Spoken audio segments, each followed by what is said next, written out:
Halo semuanya, selamat datang di kelas online 201. Ini adalah pengantar sosiologi bagian 3 episode kedua. Dan kita akan bahas tentang faktor-faktor yang mempengaruhi perubahan sosial dan karakteristik perubahan sosial. Di sini ada kata mempengaruhi ya. Artinya ini hal-hal yang di luar perubahan sosial. Maksudnya ada hal-hal yang memicu terjadi sebuah perubahan gitu, maksudnya seperti itu ya. Nah kemudian perubahan sosial ini juga setelah berubah maka juga akan berdampak ke hal-hal yang lainnya, artinya nanti akan ada timbal balik gitu. Kayak prosesnya, gambaran umumnya seperti itu. Nah nanti kita bisa nilai proses itu apakah positif ataukah negatif, mendorong atau menghambat. Nah sekarang seperti itu.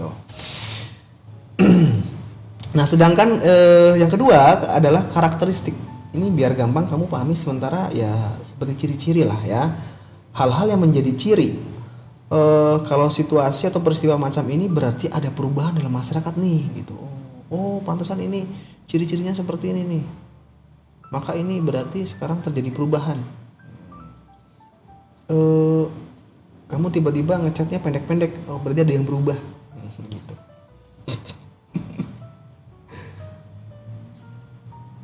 Ya, oke. Pertama kita mesti memahami sebab-sebab perubahan sosial dan perubahan kebudayaan itu saling terkait satu sama lain. Ya, maksudnya masalah-masalah dalam kehidupan kita itu biasa selalu baru. Kenapa? Ya ada aja masalah datang gitu. Nah sekarang pertanyaannya, masalah-masalah yang baru datang ini dari mana? Ya dari diri kita juga, dari kita, untuk kita, oleh kita. Konkretnya dengan bertambahnya penduduk setiap hari misalkan, maka kira-kira mulut yang makan bertambah nggak? Dan jumlah kebutuhan untuk manusia setiap harinya bertambah. Sedangkan sumber daya penuhan terbatas, jalan aja setiap hari macet. Itu bukti kalau jumlah motor yang bertambah dengan jumlah jalan yang bertambah itu berbanding terbalik ya. Jumlah motornya semakin banyak, jumlah jalannya ya segitu aja, sedikit malah ya, semakin rusak malah semakin sedikit. Kemudian selanjutnya ada ketergantungan. Nah ini maksudnya ketergantungan antar warga dan antar generasi. Antar warga itu sesama warga satu lingkup wilayah, misalkan. Kalau antar generasi misalkan generasi tua, generasi muda, kakak, adik, orang tua, anak gitu. Kakak kelas, adik kelas, kakak angkatan, adik angkatan. Nah, itu namanya ketergantungan hubungan. Nah, ini apa ya? Ya contoh konkretnya itu bisa kita lihat, misalkan nggak semua orang di satu kota itu punya mall, ya kan? Nggak semua orang jadi tukang ojek. Tapi dari segi profesi saja ini macam-macam dan ini dikerjakan oleh orang lain. Sekarang bayangkan di kotamu nggak ada satupun yang jual bensin misalkan, atau penjual jual bensin aja misalnya. Itu kira-kira gimana? Jadi masalah nggak tuh? Nah kalau antar generasi ya tadi maksudnya ya, misalkan antara kamu dengan orang tua akan saling tergantung. Kita masih tergantung orang tua misalkan untuk memenuhi kebutuhan hidup kita. Nah kemudian lingkungan yang berubah. Nah, lingkungan yang berubah ini ya terutama sebagian karena perilaku kita ya, masalah sampah aja di sungai-sungai atau selokan dekat rumah kita. Ini sebenarnya masalah klasik sih, tapi ya tetap aja. Kalau banjir di Indonesia malah senang masyarakat ya kan, pada bikin konten TikTok, konten Instagram, mereka pada berenang-berenang gitu kan, pada main perahu-perahu pakai karet, berjoget-joget gitu kan di gang di mana. Nah, ini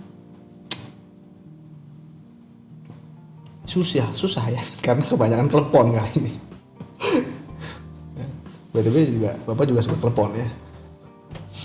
Jadi main-main buang aja plastik ya kan, kalau kita habis makan minum gitu. Heran kadang-kadang orang kok nggak malu gitu. Habis makan cilok misalkan plastiknya main geletak aja di situ gitu. Kayak nggak punya adab. Nah ini yang harus kita perbaiki ya. Nah selanjutnya adalah faktor-faktor yang mendorong masyarakat untuk berubah. Yang pertama, rasa tidak puas terhadap keadaan dan situasi yang ada. ini bahasamu ya gabut gitu, udah lu gabut banget sih, ayo kita apa gitu, akhirnya bikin kontennya aneh-aneh, tinggal pola yang aneh-aneh gitu. Kedua, timbulnya keinginan untuk mengadakan perbaikan. Ada ukuran-ukuran kebaikan dalam hidup, misalkan perilaku, materi, harta benda, dan seterusnya.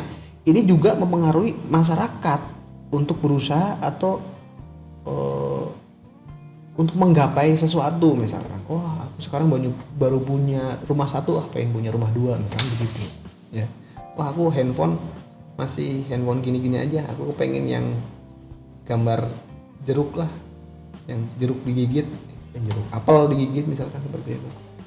Yang ketiga, ada kesadaran akan adanya kekurangan dalam kebudayaan sendiri sehingga berusaha untuk mengadakan perbaikan. Nah, masa sekarang ini sulit menemukan manusia-manusia yang sadar, ya, hanya trending aja terus yang dijadiin patokan. Tapi ya contoh gini deh, ya,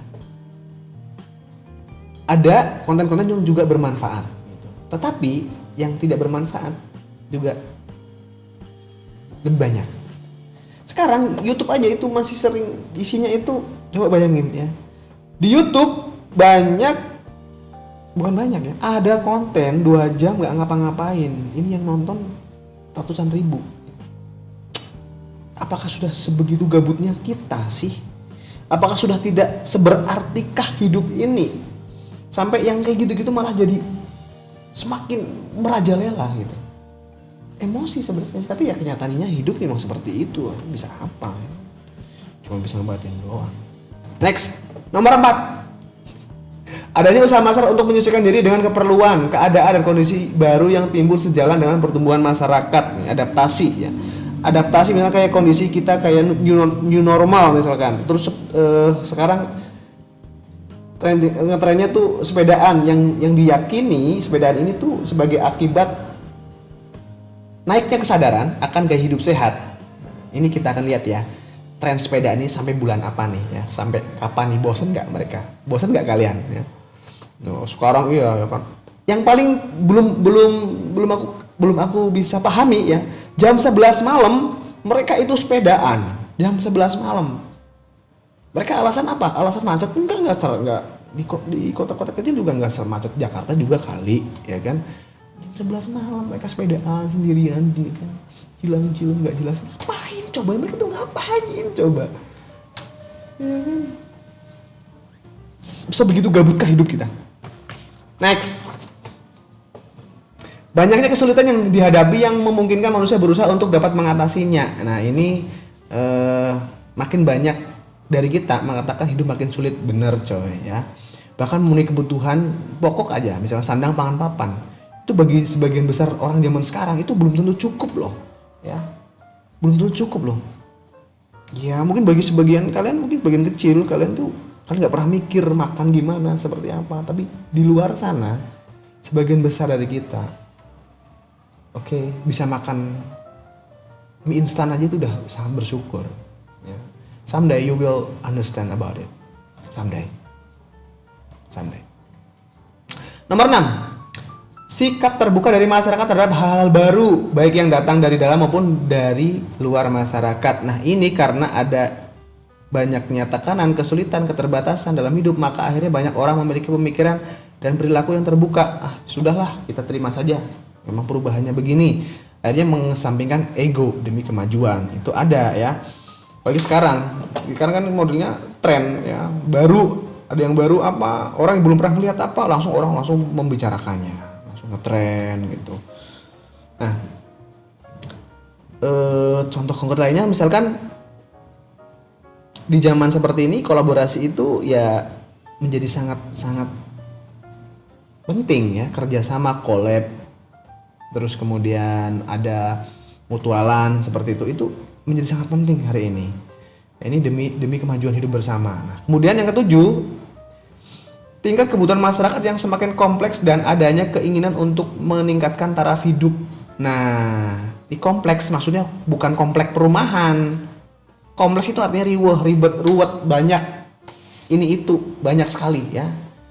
Semrawut pokoknya deh, dan tak terbatas serta menuju tak terbatas dan melampaui. Karena banyak keinginan dan kebutuhan manusia ya, macam-macam inginnya. gitu. Enggak kok Pak, aku cuman pengen satu hal, pengen di ngertiin. Kamu pengen di ngertiin, kamu gak mau ngertiin, maunya apa?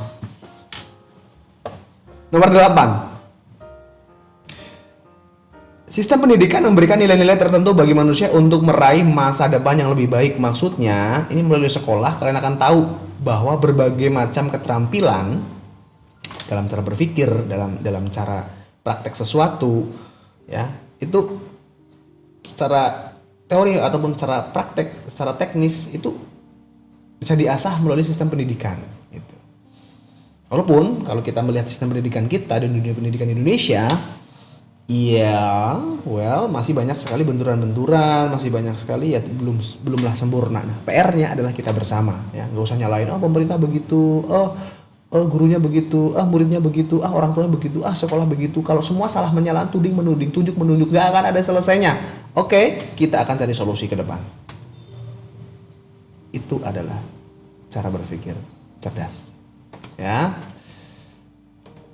Selanjutnya kita akan membahas faktor-faktor apa yang akan menghambat. Nih, yang pertama adanya unsur yang mempunyai fungsi tertentu dan sudah diterima luas oleh masyarakat.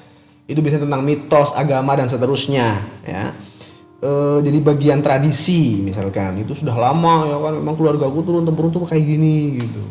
Kalau orang Jawa tuh seperti ini, kalau orang Sunda tuh memang kebiasaannya tradisinya seperti ini, kalau orang Dayak seperti ini dan seterusnya. Kemudian yang kedua, faktor-faktor yang menghambat yang kedua adalah karena unsur-unsur yang tadi dipertahankan itu diperolehnya dari sosialisasi sejak kecil. Maksudnya dari kecil udah terbiasa gitu, ya kan. Wah, kita ngeliat itu pesawat ini. Contohnya pesawat bisa terbang itu karena dibawa jin katanya ya.